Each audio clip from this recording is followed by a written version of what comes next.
सभी सीधे होकर बैठेंगे। नेत्रों को बंद करते हुए शारीरिक वाचनिक क्रियाओं को विराम देते हुए मन को एकाग्र करने का प्रयत्न करें। स्वयं की व्यवहारिक पहचान और वास्तविक पहचान का अंतर क्या है और दोनों पहचानों का जीवन में क्या महत्व है,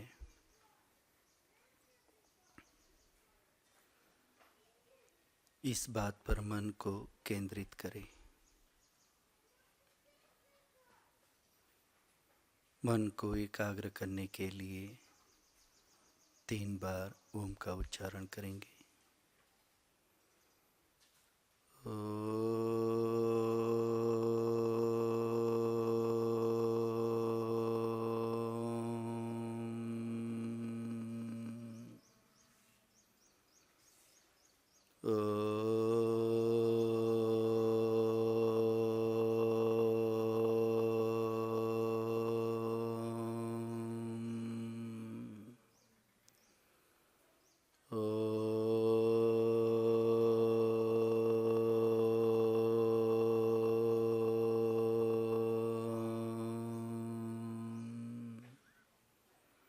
धीरे धीरे नेत्रों को खोलने में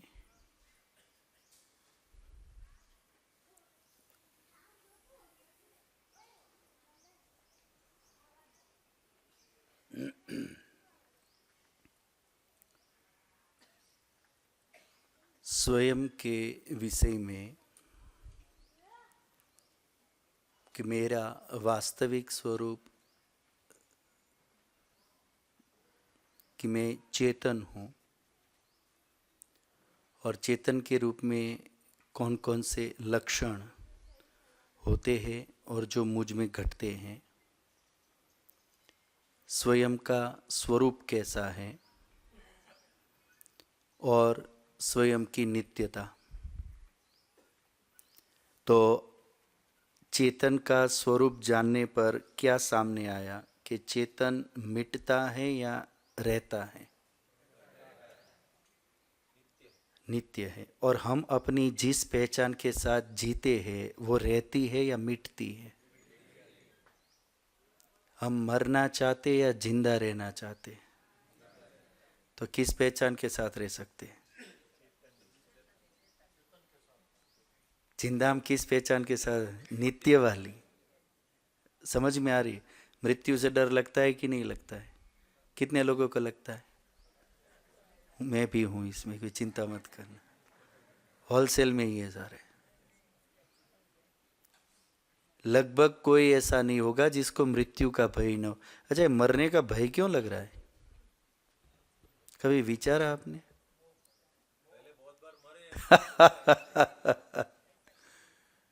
मरने का डर क्यों लगता है? किसी दूसरे को मरते हुए कभी देखा इसलिए? पर जिसने किसी को मरते हुए नहीं देखा वो भी डरता है। तो मरने का डर किस कारण से होता है? पिछले का। कोई ये कह सकता है कि भाई सारा अभी ताम झाम खड़ा गया, सारा ही जाएगा आज से, पता नहीं पीछे वाले क्या करेंगे। अब बड़ी मुश्किल से लिया था, यहाँ पद पे पहुंचा था। तो ये छूटने का भी होता है, पर वो छूटने का ज्यादा होता है या मरने का ज्यादा होता है? बच्चे को तो वो भी नहीं होता है। बच्चे को भी तो डर लगता है। ठीक है, चींटी, चींटी भी मरने से डरती है नहीं डरती है?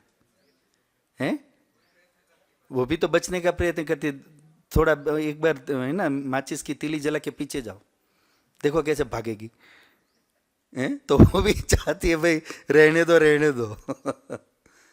मरने का डर, जहां भी चेतन दिखेगा वहां ये मरने का डर दिखता है कि नहीं दिखता है? अच्छा, कितनी बार मर के देखा इस बार जन्म लेने के बाद? एक भी बार नहीं देखा।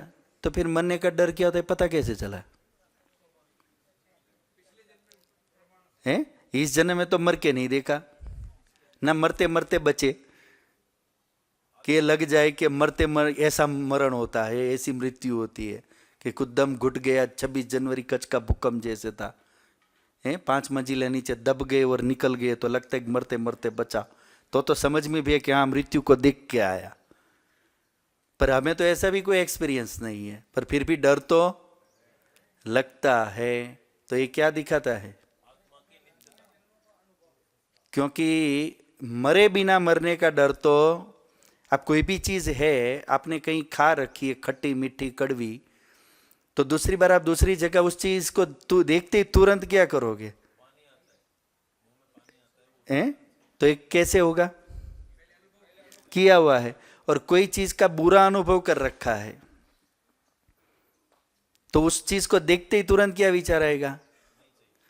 नहीं चाहिए, मेरे से बात भी मत करना, दिखाना भी नहीं मेरे को है। इसलिए मृत्यु की कोई बात भी करते हैं तो क्या कहते हैं? अब सुगन होगा, बोलो नहीं भाई, ऐसी बातें मत करो, शुभ शुभ बोलो।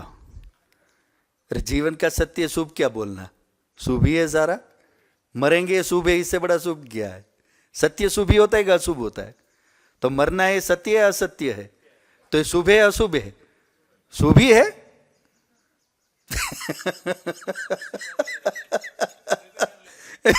फिर भी डर लग रहा है।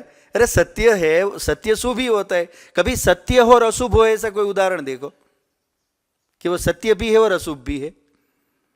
सत्य अशुभ कैसे होगा? पर हमें फिर भी लगता है कि भाई शुभ शुभ बोलो, तो यानी हम जैसे असत्य बोल रहे हैं। पर मरने का डर तो लगता है, तो डर लग रहा है, और इस बार मर के चेक तो किया नहीं है, तो ये चीज दिखा रहा है कि बिना अनुभव के तो डर नहीं लगता। तो इसका मतलब ये अनुभव कहां कर रखा है? वो भी पीछे कहीं कर रखा है। और उस कारण क्या होता है, हम आज भी उस चीज से डरते हैं। जैसी वो परिस्थिति बनती है हमें वो भय उत्पन्न हो जाता है, और वो चेतन मात्र में होता है, एक समान होता है। सब डरते, चाहे कितना भी धनवान बुद्धिमान विद्वान कोई भी हो, ये डर सब में रहता है। तो ये भी आत्मा की एक नित्यता हमें बताता है, दिखाता है। डर उसमें भी है, बहुत अच्छा है। क्योंकि यदि डर लगता मृत्यु का तो आदमी सुसाइड कभी नहीं कर सकता, पर सुसाइड तो करते ही है।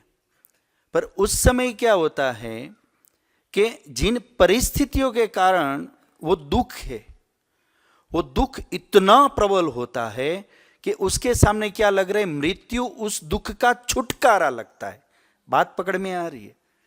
ये नहीं है कि वो मृत्यु का भय नहीं है, पर चीज क्या हो रही है वहां पे? वो मृत्यु क्या लग रही है उनको? जो प्रत्यक्ष दुख अभी अनुभव में आ रहा है, उस दुख का वो क्या लगता है? छुटकारा दिख रहा है उसको। अन्यथा ऐसा नहीं कि वो उसको दुख नहीं मान रहा है, अच्छा तो वो भी नहीं लग रहा है, पर वो है क्या? मजबूरी है, पर वो दुख से छुटकारा पाने के लिए। पर इसका अर्थ ये नहीं कि उसको मृत्यु का भय नहीं है, भय तो है ही। इसलिए मृत्यु में भी तो अलग अलग चयन करता है आदमी। सुसाइड भी तो कितनी टाइप से होता है, तो आप कौन सा, उसमें भी तो आदमी चयन करेगा। कोई डूब कर, कोई गले में अपनी रस्सी डाल के, कोई जल कर, कोई जहर खाकर, कोई अकस्मात करवा के, उसमें भी तो प्रकार चुनता है कैसे मरूं। तो उसमें भी वो वही मृत्यु का प्रकार चुनेगा जिसमें डर कम लगेगा, उसको ही चयन करेगा, उससे ऊपर वाले को नहीं कर पाएगा। तो भय तो बना ही रहता है। तो ये हमारे जीवन की एक जो वास्तविकता है, तो उस विषय में हम कह रहे थे।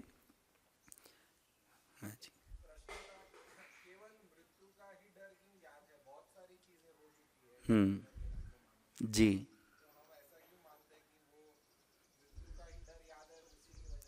इस कारण ये होता है, जैसे मान लो आपके साथ आपका कोई मित्र है, आप दोनों के बीच बहुत अच्छी मित्रता रही है, आपस में कितनी लेन देन सारी की हुई है, पर एक दिन उसने आपको कहीं फंसा डाला, आपको कोई चोट पहुंचा दी, कष्ट पहुंचा दी, आपकी कोई हानि कर दी है। 2, 4, 5, 10, 20, 25 साल हो गए, आप कौन सी चीज याद करोगे? कौन सी याद रहेगी? क्योंकि जो सुख वाली बातें ना वो फूलों जैसी नरम होती है, और दुख की बातें पैनी एकदम पैनी होती है, अंदर चुभ जाती है। तो मृत्यु से बड़ा कोई दुख तो गहरे ही उसकी असर पड़ती दिमाग के ऊपर।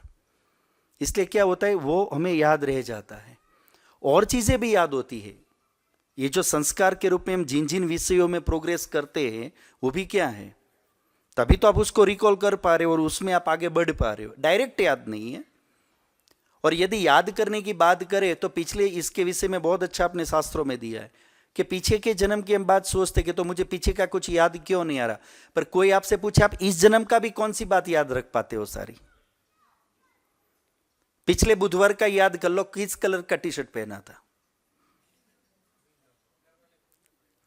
घर वाले भी नहीं बता पाएंगे। सीसीटीवी कैमरे में आया हो तो भले, वो भी याद नहीं रहेगा। मतलब कई चीजें इसी जीवन में रहते हुए भी याद नहीं रहती है। तो जब आपका क्या होगा, पूरा हार्डवेयर ही चेंज हो गया, गोलक ही बदल गए, तो सारी पीछे की चीजें क्या होगा, रिकॉल नहीं कर पाएगा। और यदि याद आती तो गड़बड़ होती या फायदा होता, क्या लग रहा है आपको? धीरूभाई अंबानी अभी आ जाते तो कहीं मान लो है और उनको याद आ गया कि पूरा एम्पायर अपना खड़ा किया हुआ है, और मुकेश अंबानी के पास चले जाए कि लाओ बेटा चाबी दे दो क्या होगा? वो सारा प्रूफ देंगे, सारा बता देंगे। फिर भी मुकेश अंबानी क्या कहेगा कि पिताजी जब थे तब थे, अब तो हम ही है मतलब गड़बड़ हो जाएगी। और पीछे की दुख की बातें इतनी सारी आ जाएगी याद कि क्या होगा, वर्तमान का जीवन भी क्या होगा हमारा, दुखी हो जाएगा। इसलिए वो बातें याद ना आए वही हमारे लिए क्या है, अच्छा है। और जो याद आने जैसी वो संस्कारों के रूप में क्या होता है, हमें याद आ जाती है। इससे इस जीवन में प्रोग्रेस भी कर लेते हैं। तो वो एक व्यवस्था है, उसके अंतर्गत ये सारा चलता रहता है। तो हम बात कर रहे थे लिविंग, नॉन लिविंग, तो अपने स्वभाव, लक्षण आदि आदि जो हमने अभी देखा। इसके अंतर्गत एक दूसरी चीज हमने कहा, एक नॉन लिविंग भी है। तो जैसे इसके लक्षण है वैसे उसके भी तो लक्षण है। तो नॉन लिविंग किसे कहेंगे, क्या है नॉन लिविंग? जो अनुभव नहीं करता। और अनुभव न करने वाली चीज कौन सी है? सारा जो भी हमारे सामने पथरा पड़ा है वो सारा क्या है, नॉन लिविंग। और ये सारा कैसा है, जड़ है। तो ये क्या है, मटेरियल है। ये सारा क्या है, मटेरियल है। हम पूरा अपना जो जीवन है वो किससे लेकर जीते हैं, इस मटेरियल का ही तो यूज करते। ये मटेरियल अपने आप में कोई फायदा ले रहा है या हम उसका फायदा ले रहे? ये अपने आप में तो कोई फायदा नहीं ले रहे, आपस में भी अपने आप को कोई फायदा ना लेते ना देते। इनसे जो फायदा लिया जा रहा है या लेता है वो कौन है, चेतन है, हम है। तो फायदा प्रत्यक्ष दिखता है ये आपस में। और यदि आपस में लेते होते तो क्या होता, या तो वो चेतन भी हो जाते और दूसरा क्या होता, यदि यही फायदा ले लेते तो हम क्या करते? संभव ही नहीं है। पर मान लो ऐसा मान भी ले कि ये अपना फायदा लेते होते तो हमारा क्या होता, हम सर्वाइव ही नहीं कर सकते थे, व्यवस्था ही नहीं चल पाती, लड़खड़ा जाती। इससे बिल्कुल पता चल रहा है कि जो मटेरियल होता है वो अपने आप में कोई फायदा नहीं लेता, इसका फायदा लेने वाले कौन है, हमें। इससे एक और बात मेरे को ध्यान आ रही है। एक बार ये भी एक सज्जन से हमारी चर्चा हुई थी। तो जो आज की थियरी में जो अमीबा वाली थियरी से समझते हैं, तो उस हिसाब से हम सब क्या है, जो मटेरियल है ना। अमीबा की थियरी के हिसाब से हम सब क्या है, मटेरियल है। और यदि मटेरियल ही है तो अब यदि आपके किसी बेटे को, प्रिय सज्जन को, किसी प्रिय व्यक्ति को चोट वोट आ गई तो आपको क्या होता है? मटेरियल को क्या मतलब दुख से है? क्या फर्क पड़ेगा मटेरियल में? कोई मटेरियल में कमी आ गई, कोई प्रॉपर्टी चेंज हो गई उसकी, या मटेरियल में कुछ कम ज्यादा हो गया, फर्क क्या पड़ना चाहिए? फर्क पड़ता है या नहीं पड़ता है? फर्क कितना पड़ता है? यदि आपके घर चोर आया, कुछ उठा के पटक करके लूट करके चला गया, क्या हुआ? मटेरियल ही तो है। मटेरियल आया और मटेरियल के घर से मटेरियल ले गया। तो मटेरियल ही तो गया, मटेरियल को क्या फर्क पड़ेगा ये बताओ जरा। मटेरियल को फर्क पड़ना चाहिए क्या? पड़ता है कि नहीं पड़ता, और कितना पड़ता है? जबरदस्त, पूरा हिला के रख देता है अंदर से। तो ये क्या होता है? मटेरियल नहीं हो सकता, ये मटेरियल से अलग ही है, ये भी इससे पता चलता है। तो ठीक है, हम मटेरियल की बात कर रहे हैं। तो ये जो मटेरियल हमारे सामने है, ये मटेरियल का भी रॉ मटेरियल क्या है? क्या लग रहा है इसका? क्या कोई रॉ मटेरियल होगा या नहीं होगा इसका? इस मटेरियल का भी कोई रॉ मटेरियल है कि नहीं है? क्या है इसका रॉ मटेरियल? आपकी थियरी देखो जो प्रचलित है, आप देखो आपके हिसाब से। मॉलिक्यूल्स और एटम्स और इलेक्ट्रॉन, न्यूट्रॉन, प्रोटॉन। अभी इससे भी पीछे चले गए, कहां तक चले गए? क्वार्क्स, गॉड पार्टिकल, वहां तक चले गए। ये क्या है इसका? पर क्या ऐसा अभी भी दावा किया जा रहा है कि अंतिम है, कि अभी भी संशोधन चालू है? मतलब अभी भी इसका रॉ मटेरियल क्या है, वो अभी संशोधन चल रहा है, पर यहां तक पहुंचे हैं तो इसको रॉ मटेरियल मान रहे। ये तो आजकल की थियरी है। दूसरा भी एक तरीका देखो, इसका रॉ मटेरियल क्या हो सकता है, हम अंदाजा लगाए बिना किसी लैब के। क्योंकि कई चीजें क्या होती है, प्रत्यक्ष से जानी जाती है, कुछ चीजें अनुमान से भी तो जानी जाती है। हम अनुमान से जरा देखें, इस पूरे रॉ मटेरियल के अंदर कॉमन वस्तु क्या दिखाई दे रही है? पूरे यूनिवर्स में देखो, ये जो पूरा मटेरियलिस्टिक वर्ल्ड है, उसके अंदर कॉमन क्या है? एंड होता है, अस्तित्व। और आप क्या कह रहे हैं हरीश भाई जी? स्पेस एक्वे करता है, ठीक है, जगह लेता है। और कॉमन चीज बतानी है, पूरे मटेरियल के अंदर कॉमन बताना है। स्थूल होता है, खुद कार्य नहीं करता, वो तो नॉन लिविंग का ही लक्षण हो गया, खुद कार्य न करना। और टूट सकता है, जुड़ सकता है, टूट सकता है। पर फिर भी कॉमन एक चीज देखो आप, जो इलेक्ट्रॉन, न्यूट्रॉन, प्रोटॉन आप कहते हैं, उसमें क्या विशेषता है? तीनों में क्या डिफरेंस है? मूव करता है, प्रोटॉन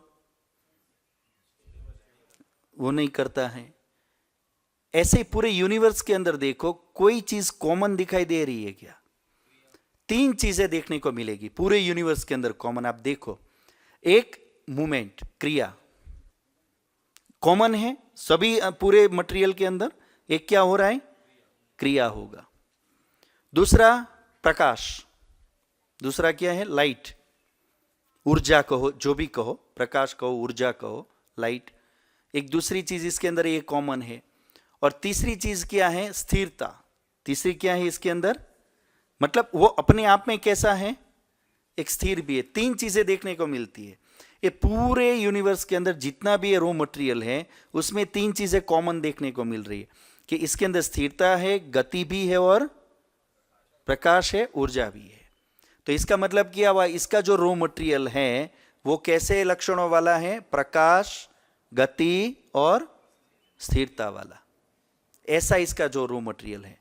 तो वो ये तीन गुण जिस चीज से आ रही है, उन तीनों का प्रकाश जो आ रहा है, उस रॉ मटेरियल का जो नाम है वो है सत्व, सत्व गुण। उसका नाम क्या है? गति जिससे आ रही है उसका नाम क्या है? रजोगुण। और स्थिरता जो है, जाड़ित्व जो है, वो जो गुण जिसमें से आ रहा है वो क्या है रॉ मटेरियल? उसका तमोगुण। ये तीन पूरे यूनिवर्स का रॉ मटेरियल है। सत्वगुण, रजोगुण, तमोगुण, स्थिरता, गति और प्रकाश। इन तीनों, क्योंकि जैसा गुण कारण में होगा वैसा ही कार्य में होगा। और दूसरी भी इसके अंदर एक कॉमन चीज देखो, इस मटेरियल का हम यूज करते किस लिए कर रहे हैं? यूज करने से हमें क्या मिल रहा है? लाभ। वो लाभ किस रूप में मिल रहा है? नहीं, हो तो रहा है, पर होने से क्या मिल रहा है हमें? हम क्या अनुभव करते हैं उससे? किसी भी रॉ मटेरियल के आप संपर्क में आओ, उसको यूज करो, तो उससे आप क्या फील करते हो? दो ही फीलिंग, तीन फीलिंग करेंगे। या तो आपको उससे क्या फील होगा, सुख, या तो क्या फील होगा, दुख, और या तो क्या फील होगा, कुछ नहीं। समझ रहे हैं आप? या तो सुख फील होगा, या तो दुख फील होगा, और या तो कुछ नहीं।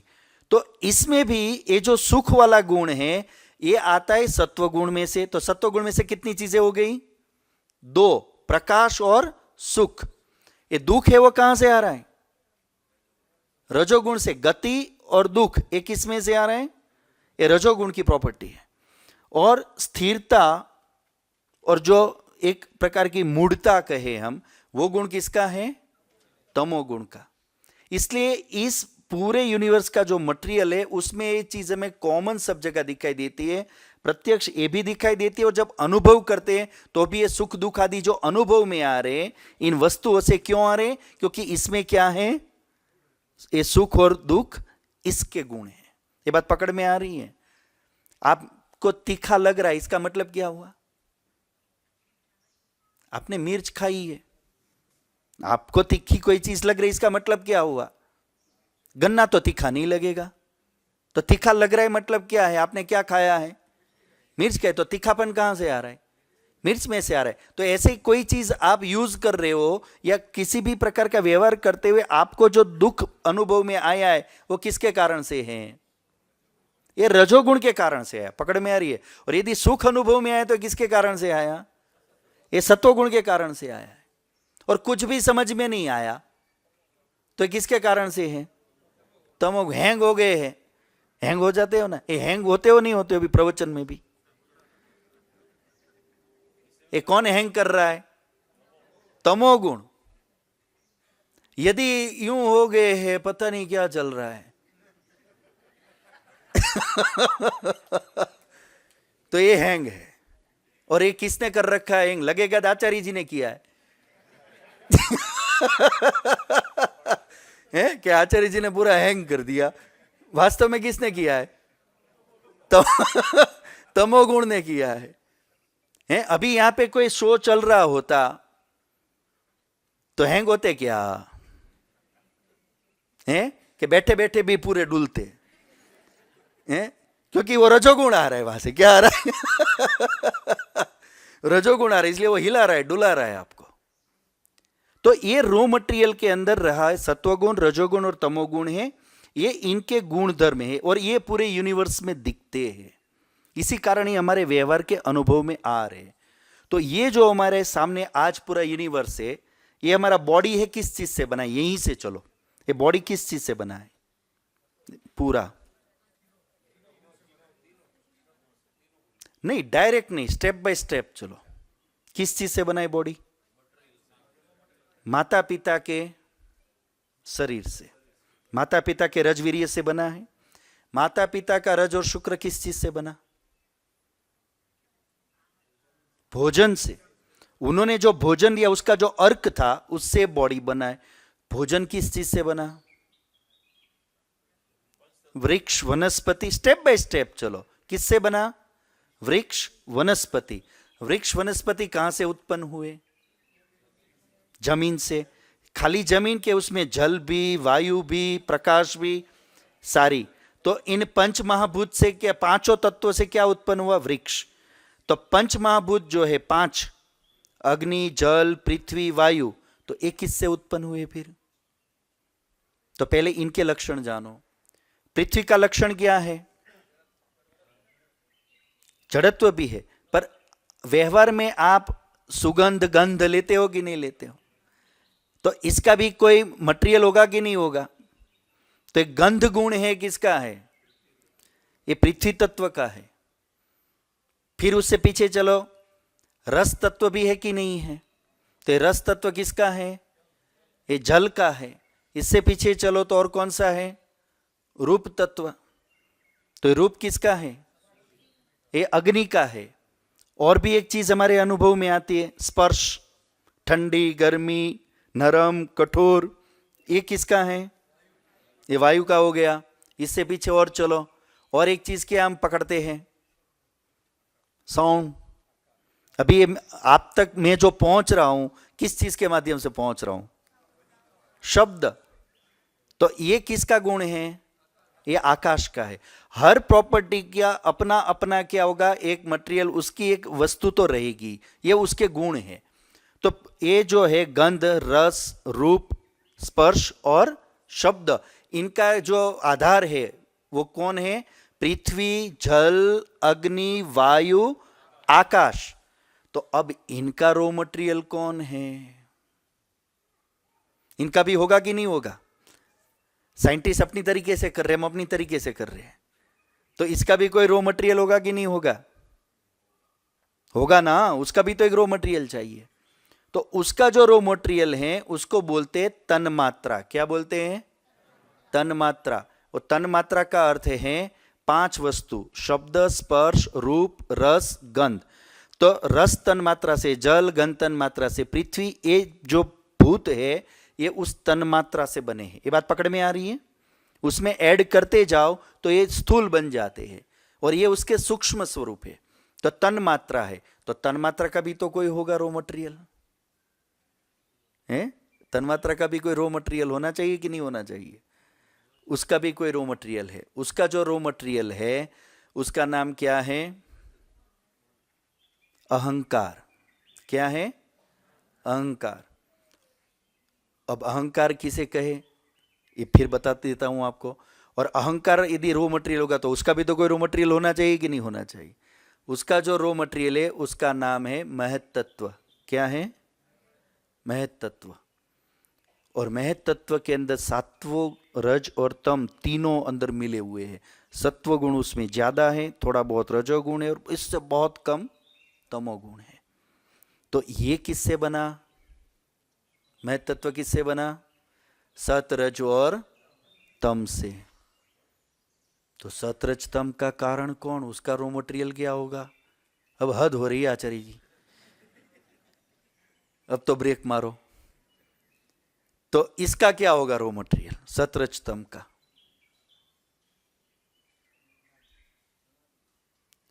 इसका कोई कारण, ये सबके कारण है। ये बात पकड़ में आ रही है अब आपको? कारण का कारण नहीं होता, कार्य का तो कारण होता है, पर कारण का कारण नहीं होता। एक नियम है। तो सतरज तमें नित्य है, ये कभी नष्ट नहीं होते। उनसे पूरी चीजें बनती है, वो किसी से नहीं बनते। तो सतरजतम क्या है? अंतिम है। तो ये सतरजतम से बोलो एक बार क्या बना पहले? महत तत्व, महत तत्व के बाद अहंकार, अहंकार से तन्मात्रा, तन्मात्रा से भूत, भूत से वृक्ष, वृक्ष से रज और शुक्र, और उससे शरीर, और शरीर से हम है। तो पूरा कहां था? इसलिए कहते ना यथा पिंडे तथा ब्रह्मांडे, यथा ब्रह्मांडे तथा पिंडे। ये इसलिए कहते हैं क्योंकि हम इसमें पूरे जुड़े हुए हैं, ये पूरा बॉडी उससे बना हुआ है। इसलिए इसके अंदर भी वही धर्म मिलते जो इसमें है। ये बात स्पष्ट हो रही है? अब एक और विशेष चीज, हमारे पास देखने के लिए क्या है? आंख। सुनने के लिए आंख का काम जो है कान से ले लोगे क्या?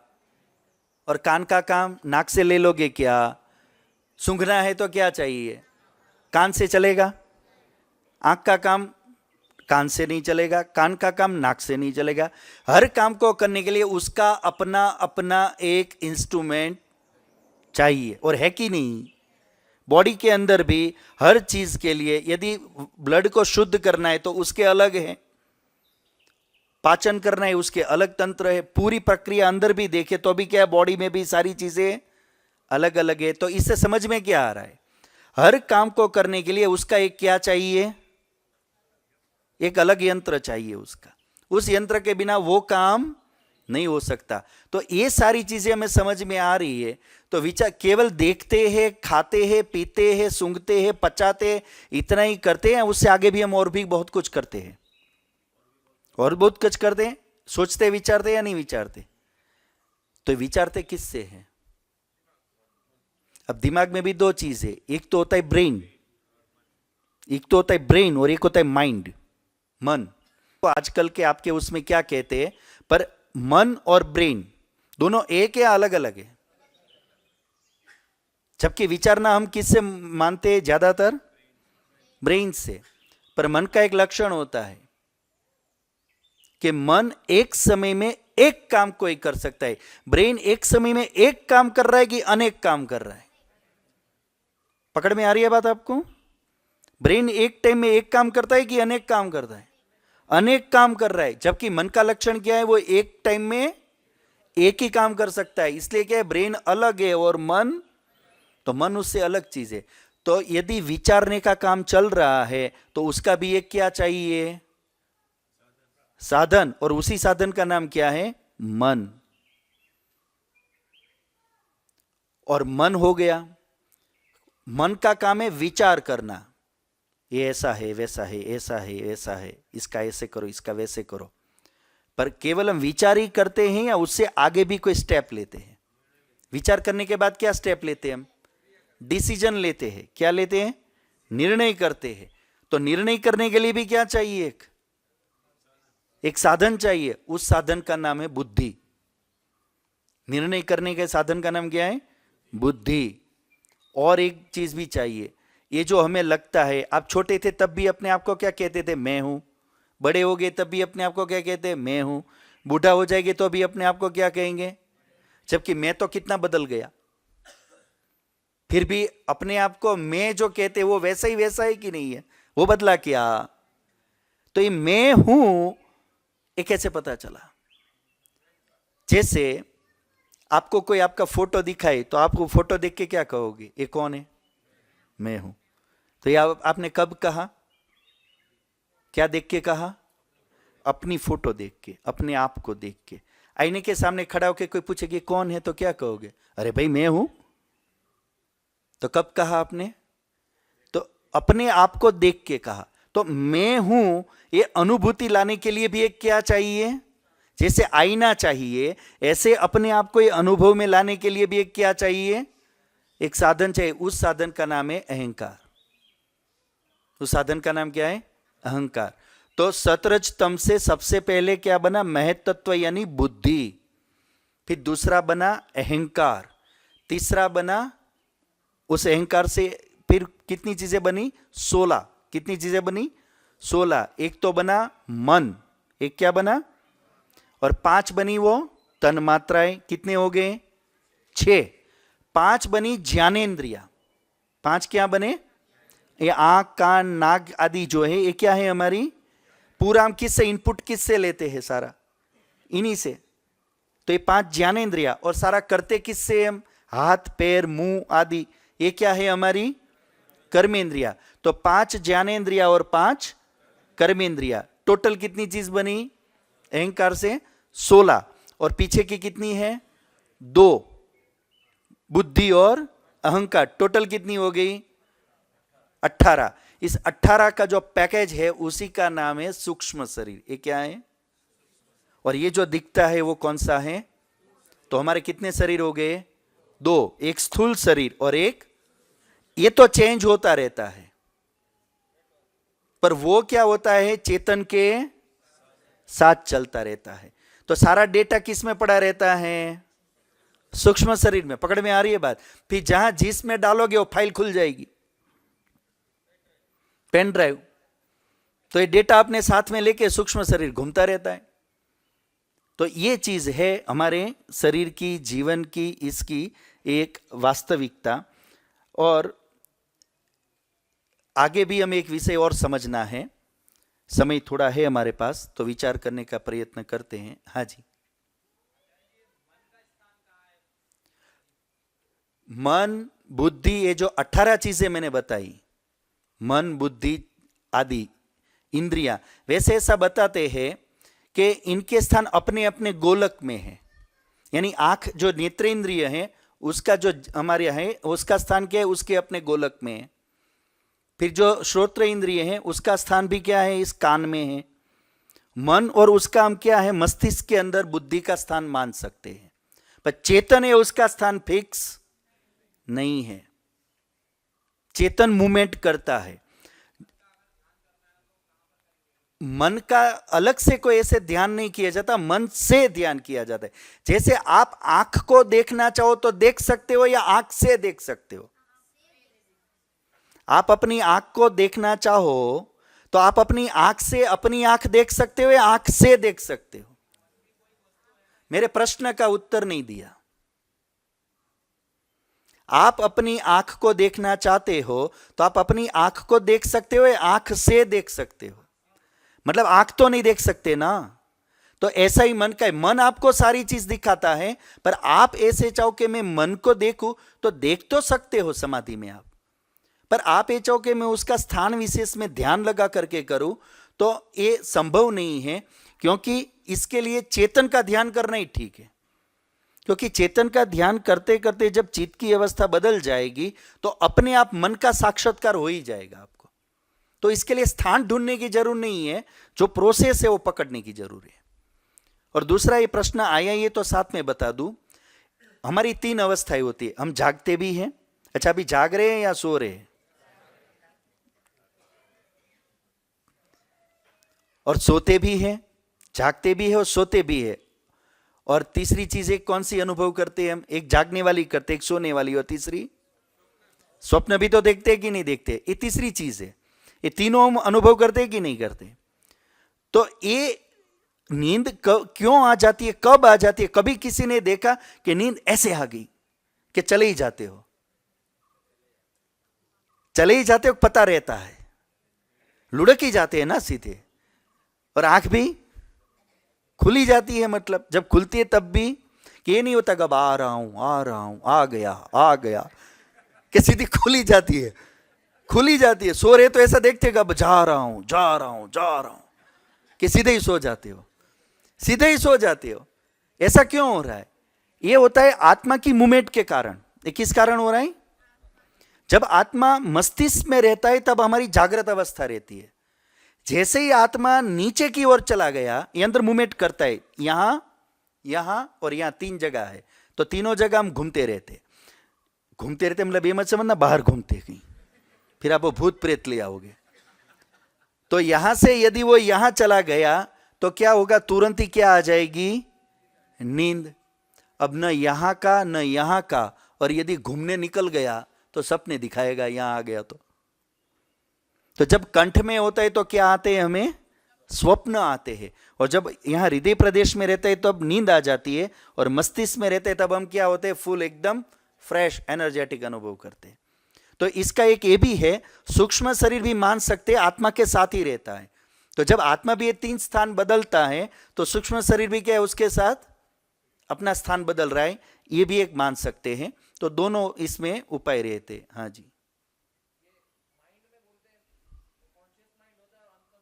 हाँ, वो आजकल की जो एक थियरी है, इसमें आप कॉन्शियस माइंड, अनकॉन्शियस, सबकॉन्शियस आदि आदि जो आज प्रचलन में है, उनकी अपनी जो भी है थियरी, यहां पर इन चीजों को हम क्या कहते हैं? यहां पर हम मन की 5 अवस्था के रूप में देखते हैं। मन की यहां पे जो चर्चा की गई है, या हमारे पास जो इंफॉर्मेशन को, जानकारी को, जो विद्या है वेदों की, उसमें मन के इस प्रकार विभाजन न करके कैसे किए गए हैं? अवस्था के रूप में। किस रूप में? यानी मन एक ही होता है, जैसे बॉडी कितने होते हैं? एक ही होता है, पर इसकी अवस्थाएं अलग अलग है ना। बाल्यकाल, युवा काल, वृद्धावस्था, प्रौढ़ावस्था। ऐसे ही मन कितने हैं?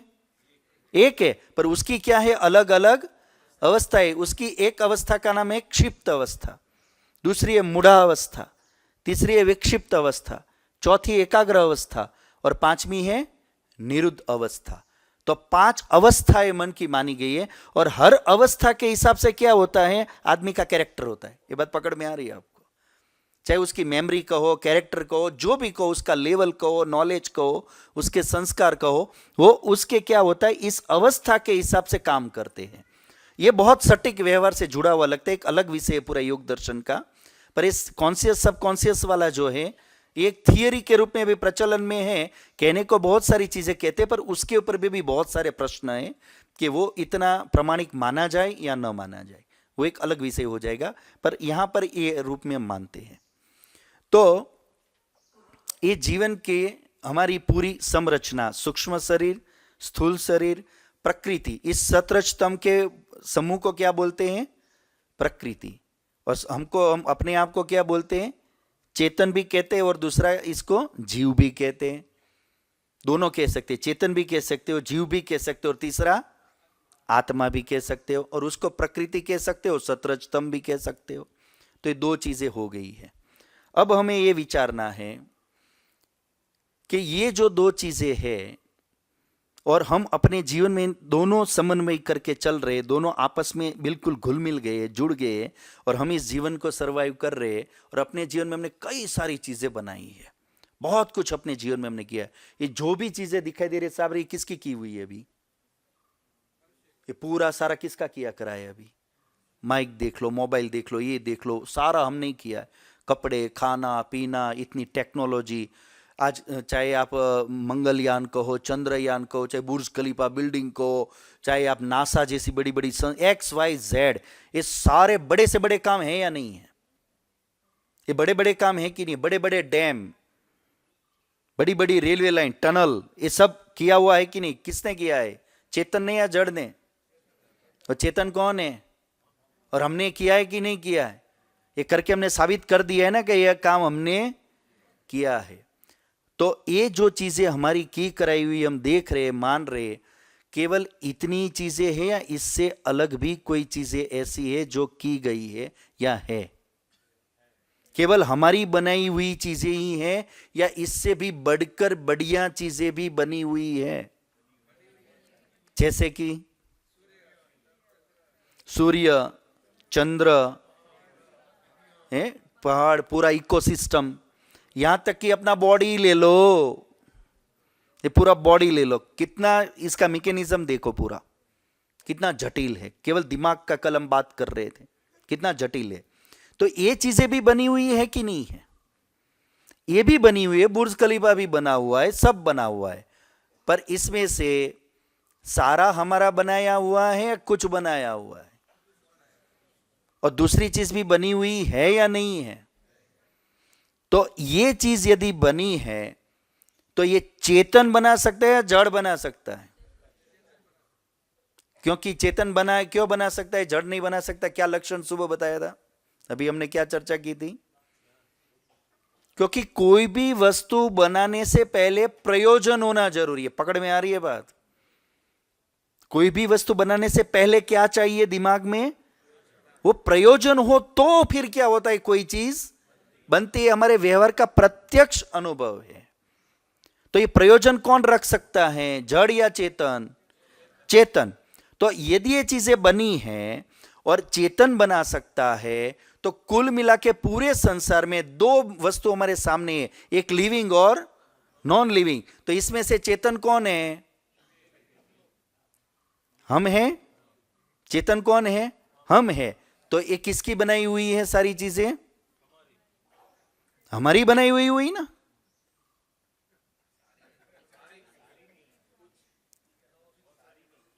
है, क्योंकि चेतन बना सकते हैं, आप कह रहे हो, चीजें तो बनी हुई है। और बना कौन सकता है? हमारे सामने दो चीजें हैं, जड़ नहीं बना सकता क्योंकि वो प्रयोजन नहीं रखता।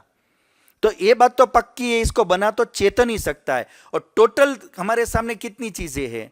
दो, लिविंग और नॉन लिविंग, और हम इसमें से किस में हैं? तो इसका मतलब है कौन बनाया? लिविंग ने बनाया। और लिविंग कौन है? हम हैं। तो हमने बनाया ना, दादाजी बना के गए होंगे अपने, हैं, गोला बना के रख दिया, देखो टांगे हुए हैं। परदादा नहीं रख के गए होंगे कि बेटे तुम लोग आ रहे हो तो सूर्य रख के जा रहे हैं? तो कौन बनाया होगा? क्या हम जितने भी चेतन हैं सारे मिलकर के भी कि 1 सेंटीमीटर की चमड़ी भी बना सकते हैं क्या? सारे चेतन मिलकर के भी क्या इस सृष्टि की अंदर की जो चीजें हैं, सूर्य है, चंद्र है, पृथ्वी है, ग्रह है, नक्षत्र है, जो भी कितनी बड़ी बड़ी चीजें, कोई छोटी चीजें तो नहीं है ना, क्या ये हम बना सकते हैं? अच्छा, ये बनने के बाद हम आते हैं या हम आके बनाते हैं? तो सवाल ही नहीं उठता कि हमने बनाया है, सवाल ही नहीं उठता कि हमने बनाया है। पर बनी तो और बिना बनाए बनती नहीं है। तो ये चीजें अब संभावना ये रह गई कि हमने तो बनाई नहीं है। कितने लोग ये मानते हैं हम चेतन मिलकर नहीं बना सकते? कितने लोग ये मानते? पक्का लॉक कर दे? ठीक है, तो इसका मतलब है पक्का एक्सीडेंटल बन गया है। पक्का ये बिग बैंग ने काम करके दिखाया है। क्योंकि सीधी बात है, टोटल है कितनी चीजें? दो, लिविंग और, तो लिविंग के बस की तो बात नहीं। अब रह गया कौन? Non living. तो इसका मतलब ये हुआ हमारे सारे नियम फेल हो गए अब तक जो दिमाग लगा रहे थे। ये सारा कैसे बना है? अकस्मात बन गया। और अकस्मात कैसे बन गया होगा? वो जैसे भी हो, वो आजकल के साइंस के हिसाब से भी जानने को मिलता है, और ये हम भी सब जानते हैं कि आपस में इनकी प्रक्रिया रासायनिक हुई आदि आदि, या जैसे ही बिग बैंग थियरी है, ब्लास्ट हुआ, एनर्जी रिलीज हुई, फिर वो थोड़ी क्या हुआ, ठंडी हुई, फिर क्लाउड बने, फिर ये ग्रे स्टार बने, first generation, second generation, third generation, फिर उसमें से फिर ये वो बनते बनते ग्रह नक्षत्र, और यहाँ से यहाँ तक आया। तो सारा ये किसने बना के दिया हमें? एक्सीडेंटल। तो कितने लोग ये मानते हैं कि एक्सीडेंटल बन गया तो बहुत अच्छा हुआ, या ये एक्सीडेंटल बना है? कितने लोगों को ऐसा लगता है? क्यों, किसी को नहीं लगता ऐसा? एक्सीडेंटल बना है या नहीं बना है? क्यों, बिग बैंग थियरी नहीं है क्या? देखो, अपने आप पानी आसमान में चढ़ता है, फिर बादल बनते हैं, फिर अपने आप वो बरसता भी है, और उससे झरने बनते हैं, और उससे फिर नदियां बहती है। तो काम अपने आप हो रहा है कि नहीं हो रहा है सारा? तो इतना सब हो सकता है, तो सूर्य चंद्र भी बन सकते कि नहीं बन सकते? बन सकते या नहीं बन सकते? ये अपने आप हुआ है कि नहीं हुआ है? हुआ तो कैसे और नहीं तो कैसे? थोड़ा दिमाग पे जोर दे के तैयारी करके आए, आगे फिर हम विचार करते। इसी के साथ वाणी को विराम दूंगा। एक बार सीधे होकर बैठेंगे, ओम का उच्चारण करेंगे। ओ